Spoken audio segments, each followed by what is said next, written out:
قوم لوط جنہوں نے ایسی برائی کو ایجاد کیا جو ان سے پہلے دنیا میں کسی قوم نے نہ کیا تھا۔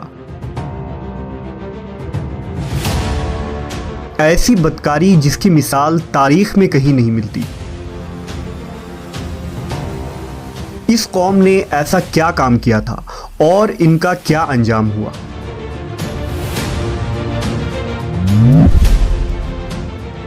حضرت لوط علیہ السلام اللہ کے ایک برگزیدہ نبی تھے۔ آپ کے والد کا نام ہاران تھا جو تاریخ کے بیٹے تھے۔ آپ کی پیدائش عراق کے قدیم شہر اور میں ہوئی تھی۔ اس شہر میں ابراہیم علیہ السلام کا مسکن تھا۔ دراصل لوط علیہ السلام کے والد ہاران حضرت ابراہیم کے سگے بھائی تھے، یعنی حضرت لوط علیہ السلام حضرت ابراہیم کے بھتیجے تھے۔ چونکہ حضرت لوط علیہ السلام کے والد ان کے بچپن میں ہی انتقال کر چکے تھے، لہذا حضرت لوط کو حضرت ابراہیم نے بیٹا بنا کر پالا تھا۔ آپ حضرت ابراہیم پر سب سے پہلے ایمان لانے والوں میں شامل ہیں۔ آپ حضرت ابراہیم کے زمانے میں اہل سدوم کی رہنمائی کے لیے نبوت کے منصب پر فائز ہوئے۔ حضرت لوط کے بہت سارے معجزات ہیں۔ آپ جس وقت بارش کے لیے دعا کرتے تھے تو آسمان بادلوں سے بھر جاتا اور خوب بارش ہوتی تھی۔ حضرت لوط جس پتھر پر سر رکھ کر سوتے اس پتھر پر آپ کے سر مبارک کا نشان بن جاتا تھا۔ سدوم وہ علاقہ تھا جہاں لوط علیہ السلام مبعوث فرمائے گئے۔ سدوم کے آس پاس 5 نہایت ہی خوبصورت شہر آباد تھے، جن میں سے ہر ایک کی آبادی 1,00,000 نفوس سے زیادہ ہی تھی۔ یہ علاقے نہایت ہی سرسبز و شاداب اور قدرت کی فیاضی کا حسین شاہکار تھا۔ یہاں باغات کی کثرت تھی، لہلہاتی کھیتیاں یہاں کی ضروریات سے کہیں زیادہ تھی۔ اردن، شام اور اسرائیل کے درمیان بسا ہوا یہ علاقہ نہایت ہی زرخیز تھا۔ وہاں طرح طرح کے اناج، پھل، میوے بکثرت پیدا ہوتے تھے، اور یہی وجہ تھی کہ آس پاس کے بستیوں کے لوگ بھی اپنی معاشی اور غذائی ضرورت کے لیے ان بستیوں کی طرف آتے تھے۔ مگر یہ بات اہل سدوم کے لوگوں کو بالکل بھی پسند نہ تھی۔ ان کے خیال میں ان کی بستیوں میں پیدا ہونے والے پھلوں، اناجوں اور سبزیوں پر صرف ان کا ہی حق تھا۔ وہ نہیں چاہتے تھے کہ دوسری بستیوں کے لوگ ان کے علاقے میں آئیں۔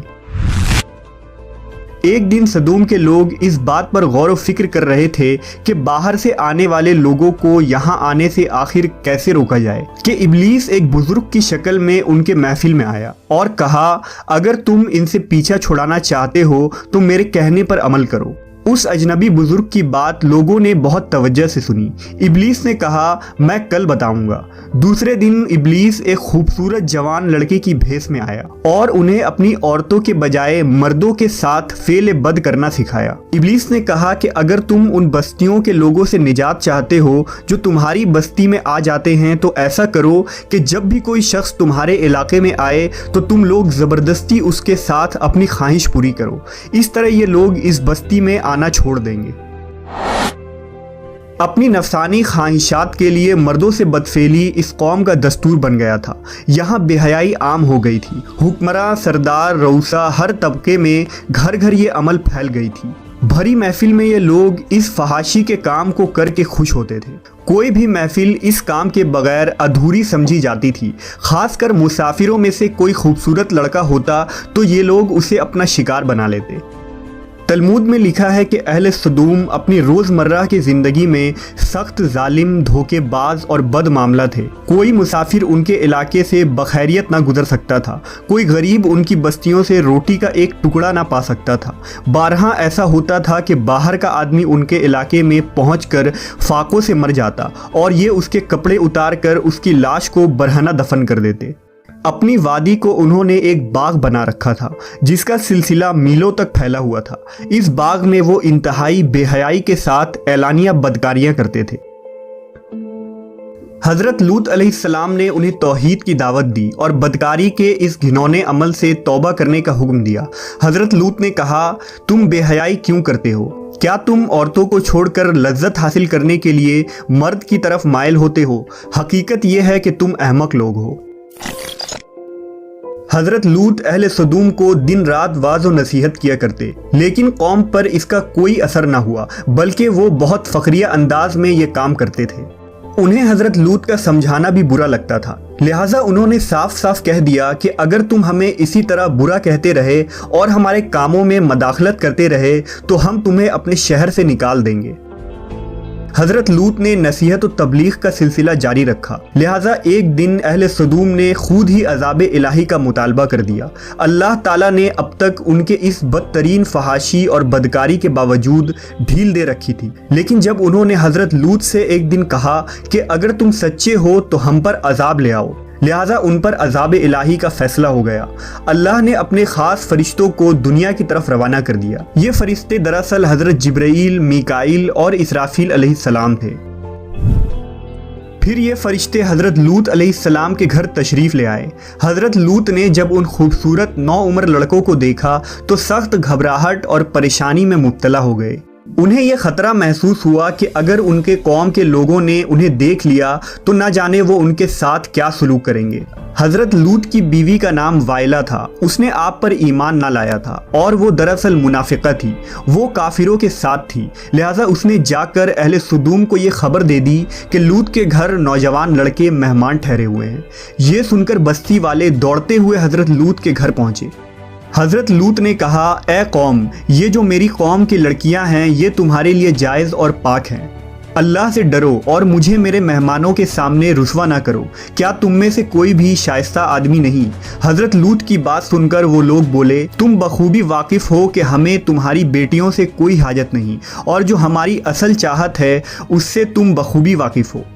قوم لوط کے اس بے شرمانہ جواب سے اندازہ لگایا جا سکتا ہے کہ وہ فعل بد میں کس حد تک مبتلا ہو چکے تھے۔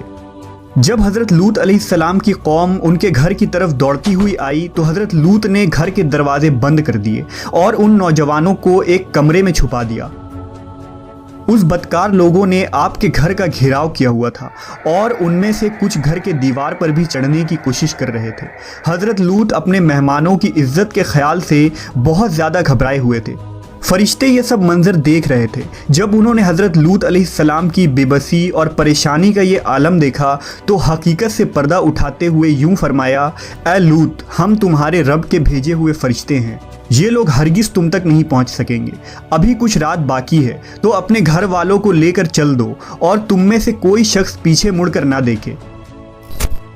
اہل سدوم حضرت لوط کے گھر کا دروازہ توڑنے پر بضد تھے، لہٰذا حضرت جبرائیل علیہ السلام نے گھر سے باہر نکل کر اپنے پر کا ایک کونا انہیں مارا، جس سے ان سب کی آنکھوں کے ڈھیلے باہر نکل آئے اور بصارت زائل ہو گئی۔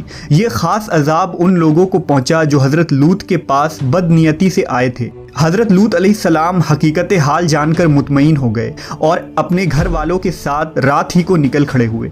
بیوی بھی ان کے ساتھ تھی، لیکن کچھ دور جا کر وہ واپس اپنے قوم کی طرف پلٹ گئی اور قوم کے ساتھ جہنم رسید ہو گئی۔